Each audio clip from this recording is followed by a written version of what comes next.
Financial Chief Paul Chan unveils purple cover for the upcoming budget, stressing it must be prudent and balance social needs and reserves. The government mulls legal measures to resolve ownership if some affected Wang Fuk Court owners rejected the buyout.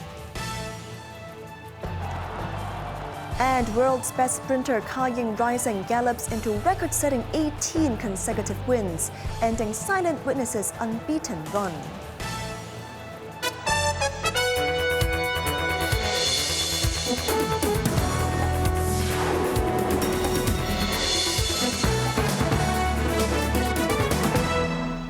Good evening, you're watching Cable News. I'm Cheryl Yun. Financial Secretary Paul Chan revealed that purple had been chosen for the cover of the upcoming budget. He also stressed the need to maintain adequate fiscal reserves to cope with any unexpected challenges. In his latest blog post, Chan announced that the upcoming budget will feature a purple cover, symbolizing the city's growing internal economic momentum in the face of volatile external conditions. He called on the community to unite in pursuing higher quality and more inclusive development across society and the economy. While noting a positive start to the year after sustained growth in the previous one, Chan emphasized the need for prudent financial management given unpredictable global environments and uncertainties during economic transformation. He acknowledged the real-world constraints on resource allocation, which inevitably require prioritization and trade-offs. Chan added that the government had carefully crafted a package of measures to address short, medium, and long-term needs, while maintaining sufficient fiscal reserves for any unforeseen circumstances. The finance chief also expressed gratitude to citizens, businesses, and organizations from various sectors for sharing their valuable insights during the budget consultations. Deputy Financial Secretary Michael Wong reiterated that the government's plan to buy back 7 fire-ravaged blocks at Wang Fuk Court is fair and reasonable, stressing the scheme will not set a precedent. Jeremy Zhu reports.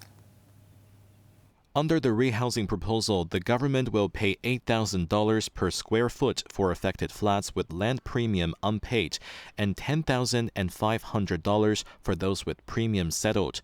Residents can either keep the cash for their own plans or buy a new flat from a special sales scheme including 3,900 flats. Taking to the airwaves, Wang said the offer is already higher than earlier estimates by the Hong Kong Institute of Surveyors, showing compassion for residents facing great difficulties. He gave an example. A home ownership flat project in Tai Po sells at about $7,000 per square foot, so residents should be able to buy a new home and still have money left for renovation. The total cost of the buyback is expected to reach $6.8 billion. After using the Wang Fuk Court Relief Fund, about $4 billion of public money will still be needed. Wang rejected claims that taxpayers are covering government responsibility. He said the fire was unprecedented and completely disrupted the market mechanism. Without intervention, residents would lose their life savings. He insisted the case will not be used as a model for future fires. Residents must decide by August 31st whether to accept the offer. If some refuse, the government will continue dialogue, stressing the scheme is humane and voluntary. But Wang warned selling those flats on the market would be almost impossible. If a few remain outside the scheme, legal measures may be considered to resolve ownership. The 3,900 flats from the special sales exercise will all be first-handed, including units at popular housing projects such as Ka Ying Court in Kai Tak and Xingqi Court in Kowloon Bay. Speaking on the same program, Housing Secretary Winnie Ho said 500 flats from each of these projects will be reserved for Wang Fuk Court owners. Those confirming participation by June 30th will be given priority to choose units. Jeremy Zhu, Cable News. Hong Kong sensation Ka Ying Rising galloped into the city's racing record books, not only smashing Sha Tin Racecourse's fastest 1,400-meter track record, but also surpassing the mark set by Silent Witness for most victories in a row after notching the Queen's Silver Jubilee Cup. Bess Leung shares more. 10 horses contested the 1,400-meter race. Ka Ying Rising, jockeyed by prudent, stayed close in second place after the leading horse co-partner Prance. The 5-year-old defending champion matched silent witnesses' 17-race winning streak when landing the Centenary Sprint Cup last month. Crowned the world's best sprinter, the galloper repeated the victory with ease, and once it kicked on from the final bend, no horse in a field stacked with group winners was able to live with its devastating turn of speed. The superstar horse retained his title by obliterating his own 7-furlong track record by more than half a second, beating second-place Helios Express by 3 lengths. By stretching his unbeaten record to 18 victories, Ka Ying Rising shattered a 20-year record set by Silent Witness for consecutive wins on the city's turf. Best Learn Cable News. A new survey has found that nearly 80% of South Asian domestic workers interviewed have experienced exploitation. The Union of Nepalese Domestic Workers in Hong Kong interviewed 80 workers from India, Nepal and Bangladesh between March and September last year. Almost 8 in 10 said they had faced exploitation, including being paid below the minimum wage, denied a full day of rest or not given statutory holidays. 2/3 of respondents admitted they did not understand the legal protections available to them in the city. The union has urged the government to introduce mandatory training for both new domestic workers and employers, clearly outlining their rights and responsibilities. United States President Donald Trump once again stepped up his trade war, announcing a hike in his new global import tariffs from 10% to 15% in less than a day after the Supreme Court struck down his broader emergency duties. Best Leung reports. In less than 24 hours after replacing his Liberation Day tariffs scrapped by the court with a 10% levy on all goods coming into the U.S., Trump said on his Truth Social platform that the new tax would be increased to 15%, the maximum allowed under a never-invoked 1974 trade law, with immediate effect, blasting that the move was based on a review of the ridiculous, poorly written, and extraordinarily anti-American decision issued by the Supreme Court on Friday. The temporary levies imposed under Section 122 of the 1974 Trade Act and kept at 150 days without congressional approval raised questions whether previously negotiated trade deals would be affected. Trump's trade representative, Jamieson Greer, told Fox News on Friday that those countries must honor agreements even if they call for higher rates than the universal rate, such as the agreed raise of 19% for Malaysia and Cambodia. Meanwhile, Indonesia has confirmed that the trade deal signed on Friday between both countries that set U.S. tariffs at 19% remains in force.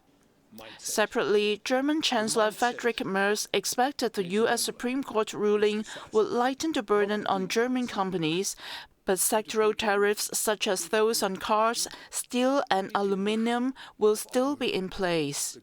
He warned that the constant uncertainty about tariffs should end, saying he would negotiate tariff policy with Trump on a unified European Union front during his upcoming Washington visit, making clear that tariffs harm all sides.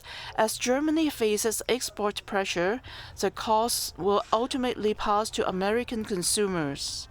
Best Learn Cable News. In Iran, anti-government protests have returned to university campuses after more than a month. Meanwhile, amid the nuclear talks between Washington and Tehran showing no progress, reports suggest Tehran may propose diluting part of a stock of enriched uranium before submitting the plan to the United States. Jeremy Zhu has more. After a wave of mass protests was crushed last month, students at Sharif University of Technology in Tehran have once again rallied on campus, waving Iranian flags and chanting slogans such as "Death to the Dictator." Clashes broke out between government supporters and demonstrators inside the campus. Across the country, students at several universities marked the start of the new academic term with fresh anti-government gatherings. They also mourned those killed in last month's crackdown and called for more protests. In the northeastern city of Mashhad, students also took to the streets, reportedly facing off with security forces. Meanwhile, nuclear talks in Switzerland between Iran and the United States have stalled. The U.S. military has stepped up its presence in the Middle East, increasing pressure on Tehran. Sources say Iran has refused to hand over 300 kilograms of highly enriched uranium, but is willing to reduce part of its stock from 60% purity, close to weapons grade, down to 20% or below.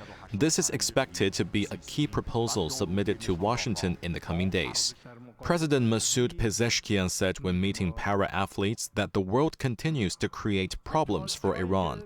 He insisted the government is overcoming challenges through unity and compared the resilience of the Iranian people to the athletes present, refusing to bow to hardship or outside pressure. Jeremy Chu, Cable News. Slovak Prime Minister Robert Fico has threatened to cut off emergency electricity supplies to Ukraine unless flows of Russian crude oil through the country's territory resume by Monday. Fico issued the warning on social media, saying he would direct Slovakia's state-owned grid operator to halt emergency electricity exports if Ukraine does not restore Russian oil transit via the Druzhba pipeline by Monday. The threat came a day after Hungary said it would block a planned €90 billion European Union loan to Ukraine until oil shipments resume. Ukraine's foreign ministry condemned the moves as ultimatums and blackmail from both countries, insisting that any grievances should be directed at the Kremlin. Kyiv has attributed the pipeline shutdown since January 27th to a Russian drone attack that damaged infrastructure in western Ukraine. Both Slovakia and Hungary have accused Ukraine of deliberately delaying the restart of oil flows for political reasons. In Virginia, in the United States, a street brawl turned deadly shooting has left at least 2 dead and 7 wounded. Footage shows chaos erupted as gunfire sprayed into a crowd, sending revelers scrambling in panic. The shooting took place just before 3 a.m. Saturday in Richmond, the state capital of Virginia. When police arrived at the scene, cars were speeding off. 1 man and 1 woman were shot dead at the scene. Officers locked down the area, recovering some 50 shell casings and 2 guns, and towed 6 vehicles for investigation. Police confirmed the incident did not begin inside a bar or a club. They believed multiple people entered that fight with firearms in hand, and shots rang out from multiple different individuals.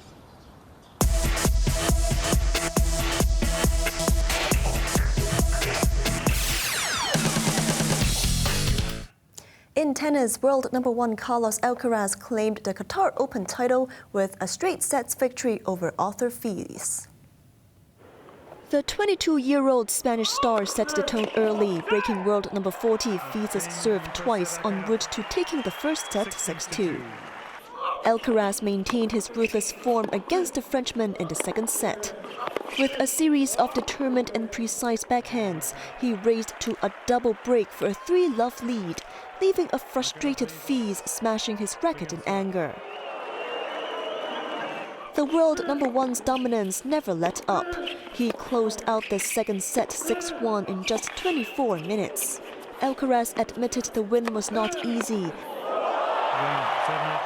saying he and his team had to stay strong mentally. The entire final lasted only 50 minutes, with Alcaraz lifting the Qatar Open trophy and extending his match-winning streak to 12. On to the weather now. Fine at first, becoming cloudy overnight. Bright periods with relatively low visibility in some areas tomorrow morning. 1 or 2 light rain patches at night. Temperatures will range between 20 and 24 degrees. Light winds becoming moderate to fresh easterlies tomorrow. Occasionally strong on high ground. Now let's take a look at the weather around the world.